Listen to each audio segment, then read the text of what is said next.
साथियों नमस्कार, स्वागत है आपका एक और इस नई वीडियो में। और आप देख रहे हैं big India TV. Bahujan Samaj party ने हरियाणा में इनेलो पार्टी से गठबंधन किया है और गठबंधन को तकरीबन साथियों 2 महीने होने को है। यानी कि जिस समय पर गठबंधन होना चाहिए, बसपा सुप्रीमो ने बिल्कुल एक्यूरेट टाइम पर इनेलो से गठबंधन किया। और जो अब वर्तमान की सबसे बड़ी खबर आ रही है हरियाणा से, आप जानते हैं कि हरियाणा में 5 अक्टूबर को विधानसभा का चुनाव होना है, वोटिंग होनी है।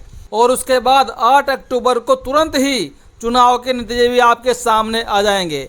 लेकिन जो इतिहास इस बार बहुजन समाज पार्टी व इनेलो हरियाणा में रचने जा रही है, शायद वो इतिहास आज से पहले कभी नहीं रचा गया होगा। क्योंकि जो 2 पार्टियों को बड़ा गठबंधन हुआ है हरियाणा में, आज उनके साथ एक तीसरी पार्टी और भी शामिल हो गए। जी हाँ साथियों, वर्तमान की सबसे बड़ी खबर है, बहुजन समाज पार्टी व इनेलो के साथ में एक और तीसरी पार्टी शामिल हो गई। हरियाणा विधानसभा चुनाव से पहले एक और गठबंधन देखने को मिला है। अब विधानसभा चुनाव से पहले आईएनएलडी बसपा गठबंधन के साथ हलोपा ने भी हाथ मिला लिया है। अब तीनों पार्टी मिलकर हरियाणा में चुनाव लड़ेंगे। इनेलो प्रमुख अभय सिंह चौटाला, एचएलपी यानी कि हलोपा प्रमुख गोपाल कांडा से मिलकर गठबंधन पर मोहर लगाई है। गोपाल कांडा सिरसा विधानसभा सीट से प्रत्याशी होंगे। वहीं बाकी सीटों पर गोपाल कांडा की पार्टी आईएनएलडी और बसपा के उम्मीदवारों की मदद करेंगे। अभय सिंह चौटाला और गोपाल कांडा की ताराबाबा कुटिया में मुलाकात हुई। इस मुलाकात के बाद गठबंधन की घोषणा की गई। साथियों, जो एचएलपी पार्टी है, इसकी full form Haryana Lokhit party है, जिसके मुखिया गोपाल कांडा है। और गोपाल कांडा वर्तमान में हरियाणा की सिरसा विधानसभा सीट से विधायक भी है। और अब साथियों, एचएलपी पार्टी के प्रमुख गोपाल कांडा ने अभय सिंह चौटाला से मुलाकात करके गठबंधन की पेशकश की। और फिर अभय सिंह चौटाला ने गठबंधन पर फाइनल मोहर लगा दी। इससे पहले अगर मैं आपको बताऊं, गोपाल कांडा ने 2019 के विधानसभा चुनाव में बीजेपी को बिना शर्त समर्थन दे दिया था। और लेकिन अब आकर इनकी बात बिगड़ चुकी है। अब बीजेपी से गठबंधन तोड़ने के बाद गोपाल कांडा ने आईएनएलडी और बीएसपी गठबंधन के पाले में जाने की घोषणा की। और इसका आधिकारिक रूप से ऐलान भी हो गया।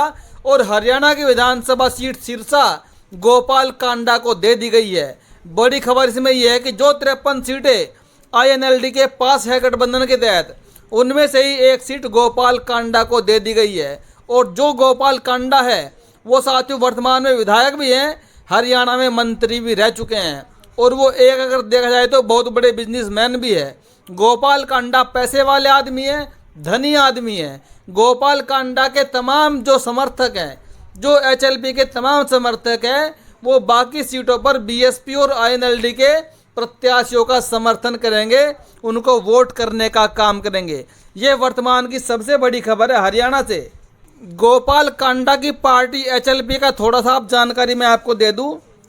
इसके जो लीडर है गोपाल कांडा है, चेयरमैन भी गोपाल कांडा है, स्पोक पर्सन जो कि अध्यक्ष है वो भी गोपाल कांडा है। गोपाल कांडा ने इस पार्टी को 2 मई 2014 में बनाया था, जिसका हेडक्वार्टर ताराबाबा कुटिया है, तरकेश्वर धाम में है, सिरसा जिले में आता है। जो इस पार्टी का कलर है वो ग्रीन है। पार्टी का जो है वो क्षेत्रीय पार्टी है। इनका अलायंस पहले नेशनल डेमोक्रेटिक अलायंस के साथ था, लेकिन वर्तमान में इनकी हरियाणा में एक विधानसभा की सीट है। और एचएलपी का अब पूरा समर्थन बसपा इनेलो वाले गठबंधन के साथ हो गया है। तो यहीं पर साथियों मैं आपको बताना चाहूँगा कि जो हरियाणा में कांग्रेस बड़े ही मजबूती चुनाव लड़ रही है, तो अब जो मुख्य खबर निकल कर आ रही है, जो हरियाणा का चुनाव है, जो हरियाणा में टक्कर है, हरियाणा में टक्कर से बाहर हो चुकी है बीजेपी। जी हाँ साथियों, बीजेपी टक्कर से बाहर हो चुकी है। और जो मुख्य टक्कर रह चुकी है वो इनेलो बसपा गठबंधन और कांग्रेस के बीच रह चुकी है। हालांकि जो मजबूती कांग्रेस को मिलने वाली थी हरियाणा में, वो मजबूती भी कांग्रेस को नहीं मिल पाई। आम आदमी पार्टी ने तमाम प्रयास किए कांग्रेस के साथ गठबंधन करने के लिए कि कांग्रेस 7-8 सीटों पर मान जाए, लेकिन कांग्रेस ने उनकी बिल्कुल भी नहीं मानी।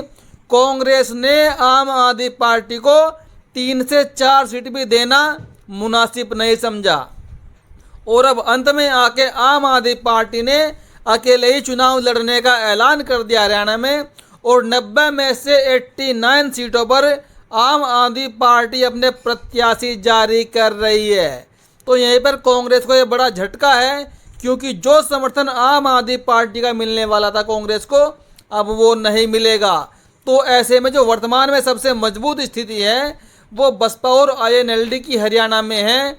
हरियाणा में BSP ने प्रत्याशी घोषित करना शुरू भी कर दिया है। एक और दबंग प्रत्याशी नीलोखेड़ी की विधानसभा सीट से बहुजन समाज पार्टी व इनेलो ने अपना घोषित कर दिया, जिनका नाम बलराम वाल्मीकि है, जो नीलोखेड़ी विधानसभा की सीट है।